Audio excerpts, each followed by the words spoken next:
We are talking with Martha Compton, running for Washington County Superintendent of Schools. And for those who may not know you, can you just go ahead and introduce yourself a little bit, talk about your career and your background? Yes, hi. Again, I'm Martha Compton, but one thing that I need to tell you is I'm actually not running for superintendent. I'm applying for superintendent of schools of Washington County. And like every job applicant, I would like to share my experiences and my credentials with everyone. I was born and raised in Washington County. I've lived here my entire life, born in the Washington County Hospital, delivered by a very well-respected local physician. So I don't think you can get any more Washington County than that. I attended Chipley High School and graduated in 1983 and continued on to Chipola College, where I earned my computer science degree. I continued to Troy State University for a degree in math and computer science education, and earned my bachelor's there, and ended up at Florida State University with an education specialist in math. So very excited about that opportunity. Later in life, I decided I wanted to be an administrator. So I went back to FSUPC in Panama City this time and earned a modified master's in ed leadership. I am a certified educator through the Florida Department of Education in the areas of vocational director, ed leadership, school principal, mathematics, and of course, computer science. So very pleased with that. I've served on a lot of boards because I believe that community support is important in action and activity. I've been able to serve on boards like the DOE Funding Steering Committee, the Mass Standards Review Committee that just took place with the new standards coming out. I've been on the Adult Education, Career and Technical Education Executive Board. I've served on the Economic Development Board, where I currently serve, and the Career Source Workforce Board for Chipola. And I'm an active member in Kiwanis, love that. And again, I'm a 33-year educator, and over those years, I have been recognized by my peers. I've been a Rookie Teacher of the Year, a School Teacher of the Year, a District Teacher of the Year. I've been the Administrator of the Year.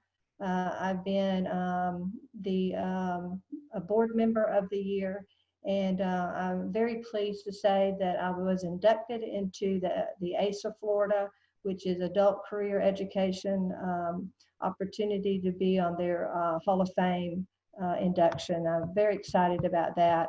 And currently I serve as the Florida Panhandle Technical College Director, where I've been there over 10 years as an administrator, working towards rebranding career and technical education.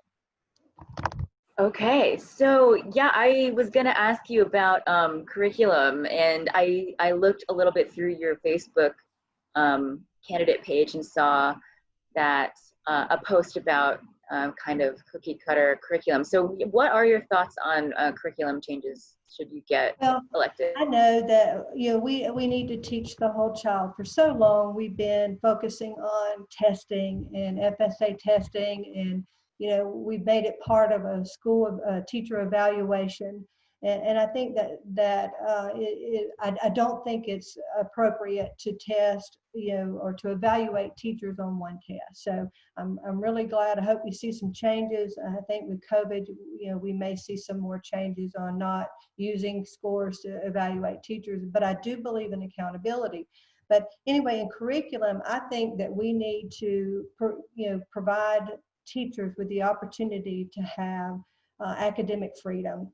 They know the children that they teach, the students they teach, and what their interests are. And I believe that we've got to get cursive writing back in the schools. And yes, it is part of the frameworks. I know that, but we are not teaching that. I know from experience, we've had some students that came in and had difficulty signing their name in applications. I know that when I work with students, they'll, I'll give them feedback in cursive writing, and they call me and say, "Hey, Ms. Compton, could you print that for me?" I'm like, "Absolutely, I'm so sorry." So I know that we can do things like that.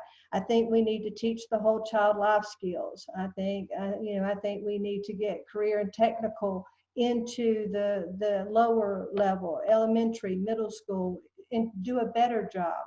We already do that, and we're good at it, but we can be better. So I'd like to see some more career and technical education. We have 13 engineering firms in Washington County, and we have a very limited amount of opportunity to learn what those skills would be in that job, in that job area. I could see apprenticeship programs, getting students, enrolled in those programs, and hopefully that will, increase our graduation rates, and our dropout rates would be lessened. Getting students passionate about what they want to do, and let's provide those programs for them. Okay, so you are running against an incumbent. What else would you like to see change besides curriculum? Well, I know that, of course, right now everybody's concerned with safety and the mental health of students and staff, and that's absolutely a chief concern every year, every moment. But some of the other things I'd like to see us focus on is teacher retention, and recruitment. Right now, we're fortunate that we have people who live and love Washington County, and they're staying. But there may come a time when we are in a teacher shortage. We no longer have a salary schedule for teachers and staff. We have a placement scale, so you could be at the same level for many, many years. Unless the board and the superintendent decides to apply raises. So I think we need to get back to a true salary schedule so people can plan for the future. Our insurance premiums are so high. They're over $900 a month for family plans, and most people are working just for insurance. We've got to find a way to have affordable insurance, and if it's fighting legislatively to say, hey, please make us part of the state insurance plan, but we just need a voice, and we need to work hard on doing that. I believe that again, I talked about academic freedom. It's so important that they have academic freedom to teach to the whole child, and to be job secure. And we tried to go away from job security by placing everybody on annual contracts, and we've just created we've just created an anxiety among teachers, where we need to get back to loving what we do, and our teachers loving to be in school. Another thing, along with the curriculum, is I wanted to touch on, my leadership style is different. I like to have inclusion, in terms of all stakeholders. I think we need to have open, communication between our business leaders, our professionals, our teachers, parents, our administrators. I like to sit around and brainstorm, because that's the only way that we can get better. And we don't need to make decisions in a silo. It needs to be, we need to all brainstorm and get this community working, and get some economic development in here. We need to have our students ready for the workforce, and be able to recruit some new manufacturing, some new businesses, and get some, get Washington County moving in a good direction. Okay, so how would you address metrics like graduation rate, dropout rate, and average grade among Washington County schools? Do you think that is something to be addressed? I do. Right now our graduation rate's 80.5, and which that sounds wonderful. I mean, we're 80.5, 80% of our students. We know we can't have half of a student, but it's an average. But 80% of our students are graduating, and that's wonderful. But what about the 20%, the other 20, that are not graduating?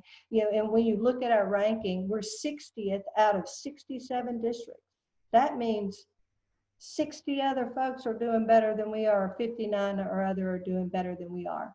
And we can do better. And I know that, we get tied to mandates where, it may be that we have to, have a student remediated in some area, but when we remediate, we take away opportunities. We need to, to figure out plans to, if a student does need remediation, then, let's put them in some career and technical education and remediate while we're doing that, but and find their passion.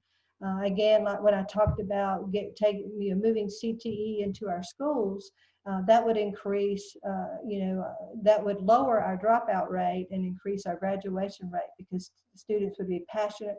I can see apprenticeship programs. Students drop out of school because life happens. Life gets too tough at home. They don't have the support that they need, and we need to keep them in school because this is where we make generational changes. Education will assure that they will be productive citizens, and so we need to keep them in school, for the sake of not only the student but for our community. Our school grade. One of the things that we do each year, being in the post-secondary world, we work with legislators. We attend sessions. We talk with them one-on-one. And one thing that a colleague and a team, was able to do was to go in and get a bill where CTE courses would now be calculated into the school grade. And why not, calculate everything that we're doing well in order to increase our school grades and encourage our students into those programs. Because right now, if you're a principal and you're worried about, you're tied to school grades, then you're going to send students to, dual enrolled at the community college. Why not send them and have, career and technical right here in Washington County? So we're very pleased that we were able to get that added to this legislative session. So we thank Senator Montford for that because he was amazing. So do you think that students drop out because they feel that they don't currently have enough options with the current curriculum? Well, I think that's one issue. When we talk, remember I work with that student as an adult now. They come back and we say, tell us what happened. Why did you drop out of high school? And again, life happens. Life happens to all of us. And some people handle it differently. It may be they didn't have anywhere to live. They were homeless. They needed a job, to support, family. And so life continues to happen. And there are others that said, I didn't particularly care for school. And so, again, if you're not very good in mathematics, and you're having to, you're enrolled in 4 courses of mathematics your senior year because you haven't earned one credit, then it ties you to, it makes you feel like this is not for me. I cannot do this. I'm too stressed, and so they may drop out because of that. But if we can, do things, for example, in some career and technical programs, if they earn an industry certification, it can count towards a math and a science. So we've just got to be proactive and meet the needs of all students and really touch them at a time when they're at risk to drop out. Okay, and is morale among staff something that you feel needs to be addressed? Well, think about this. When your salary's been low for so long, okay, and you have no job security, you're on an annual contract every year, you're tied to one test score, you would think that morale might be a little lower. So I think that, if we give educators a voice, and even staff members, not just teachers, but all staff, education staff, if we give them a voice and they feel like they're part of the plan, and we do everything in our power to increase their salaries, and we try to give them job security. If you're a great teacher, let's keep them here. We've got a few that are driving out of district because they make more money somewhere else, or they're not they don't feel part of the team. So I do believe that morale is always an issue. And I think that open communication and just feeling, there's a lot said that people who feel appreciated work a lot harder. And I think we need to do that. We need to show that we do appreciate them. And I think one of the best pictures I saw during COVID, it was a drone, version of a house, and in the yard it said send food, and it was X'd out, and it said send money, and it was X'd out, and it said please send a teacher. So that was important. It showed that we really were appreciated, and education is fundamental for the success of a community. So Yeah, yeah, especially with COVID, teachers are expected to kind of pivot on a whim. yeah, they're wearing many hats. And the greatest thing is, look what they did. They picked up, and some of them had never done online or remote learning. And they did everything in their power to make it successful. And even doing that and working as hard as they did, we know that there's still gaps. We had students that did not have internet access. They didn't have the support at home that they needed. And there are going to be gaps because of the time that we had out of school. Yeah, so I know that these decisions will be made by the time, if you were to get elected, by the time you would take office, but what do you think the best way to open up schools would be? Well, I think the best way is to open up confidently. To be confident in your plan and to have a solid plan. And, I think that you have to have a plan A for high risk, a plan B for medium risk, and a plan C for low risk, because it will always be at risk now. And I think that it has to be a very detailed plan. I think that I love the idea that a lot of districts are using task force, and they're getting together and they're pulling in the medical staff members, and also school medical staff members. They're pulling in teachers and parents and students, and they're making these plans. And here's the thing. I know that it's scary. It's unknown. None of us know what's going to happen, but life is happening, and we need to move forward, and we need to move forward in a very positive way. But our parents need to trust our educators. There's no one that loves their children more than that educator after the parent. So, they're going to do everything they can to keep them safe and to keep themselves safe. And I think that the federal government has spent a lot of money and sent a lot of money to schools through the CARES Act. I believe that we have enough funds that we can get some resources in, and we'll utilize every resource possible. But we need to do this confidently. We need to have a plan in place, and then parents will feel confident that we're ready to do this. So do you think it's a good idea to bring students back into brick and mortar schools, or do you think it's a better plan to utilize virtual learning? Well, I believe that you should have a choice, because there are some fears that are, some parents really are fearful because their students are at risk, at higher risk. But I believe that the best way for education to occur is brick and mortar.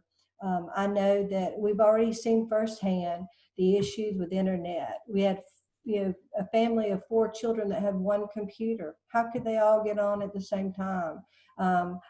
Without broadband in our county, we're very limited.